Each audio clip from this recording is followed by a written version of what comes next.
অনেক দূর দূরান্ত থেকে যারা আমার এই ভিডিওটি দেখতেছেন তাদের সবাইকে জানাই অনেক অনেক প্রীতি ও শুভেচ্ছা। আশা করি সকলে ভালো আছেন এবং সুস্থ আছেন। আমার স্ক্রিনে যে মুরগিগুলো দেখতেছেন এই মুরগিগুলো বয়স চলতেছে আজকে 115 দিন। যদি কোনো খামারি ভাই বোনেরা পোলট্রি সংগ্রহ করে খামার করতে চান, আমার স্ক্রিনে দেওয়া নাম্বারে সরাসরি যোগাযোগ করলে আপনারা এইরকম পোলট্রিগুলো সংগ্রহ করতে পারবেন। এছাড়া আমার কাছে নতুন ব্যাচের 60 থেকে 70 দিনের কিছু মুরগি আছে। যারা এইরকম 60-70 দিনের মুরগি সংগ্রহ করতে চান তারা আমার কাছ থেকে যোগাযোগ করলে মুরগি সংগ্রহ করতে পারবেন। আমার কাছে এইরকম আরো 3টি ব্যাচ আছে। যারা প্রজেক্টের মুরগি সংগ্রহ করতে চান তারা অবশ্যই আমার সাথে যোগাযোগ করে প্রজেক্টের মুরগি এখান থেকে সংগ্রহ করতে পারবেন। এছাড়া আমি দেখা যাচ্ছে যে যারা কন্ট্রাক্টে মুরগি নিতে চান, দেখা যাচ্ছে যে মুরগি তৈরি করে দিতে হবে, তারা অবশ্যই আমার সাথে যোগাযোগ করলে আমি আপনাদেরকে কন্ট্রাক্টে মুরগি দিতে পারবো। যত হাজার পিস লাগুক আমি তৈরি করে দিতে পারবো এবং 100% ভ্যাকসিন পরিপূর্ণ এবং লাইভ গ্যারান্টি সহ। তাই বলবো আপনারা ভুল মুরগি কিনে লসে পড়বেন না এবং এইরকম নিত্য নতুন ভিডিও পেতে চ্যানেলটাকে সাবস্ক্রাইব করে বেল আইকনটি অল করে সাথে থাকবেন।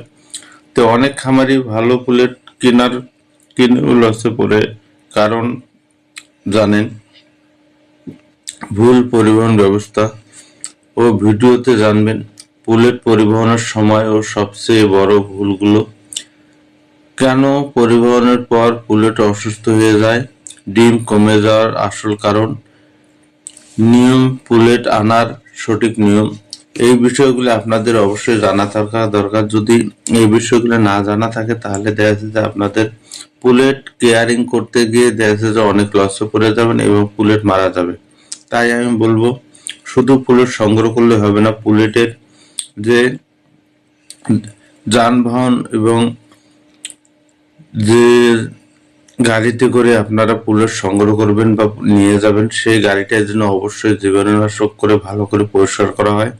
কারণ হলো গাড়ি বাহিত কিছু রোগ আছে যে রোগগুলো মুরগিতে অবশ্যই আক্রমণ করবে। সেই জন্য আপনারা অবশ্যই যে গাড়িতে মুরগির পুলেট সংগ্রহ করবেন সেই গাড়িটা অবশ্যই জন্য ভালোভাবে ধোয়া হয় এবং ভালোভাবে জীবাণুনাশক করে তারপরে ওই গাড়িতে মুরগি উঠাবেন।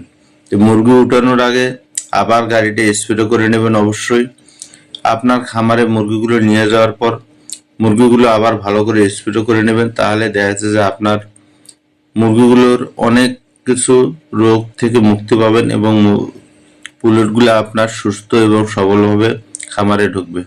তাই আমি বলবো অনেক খামারে ভাই বোনেরা পুলেট সংগ্রহ করেন ঠিকই, কিন্তু বিভিন্ন কারণে পুলেটে বিভিন্ন রকম রোগ জীবাণু নিয়ে চলে যান। কারণ হচ্ছে আপনারা পুলেট সংগ্রহ করার সময় অবশ্যই খেয়াল করবেন যে খামার থেকে পুলেট সংগ্রহ করেন সেই খামারটা যেন স্বাস্থ্যসম্মত হয় এবং পুলেটগুলো যেন সুস্থ সবল এবং ভ্যাকসিন পরিপূর্ণ হয়। তাহলে দেখা যাচ্ছে যে আপনারা যে পুলেটগুলো সংগ্রহ করবেন পুলেটও ভালো থাকবে, আপনার খামার ভালো থাকবে।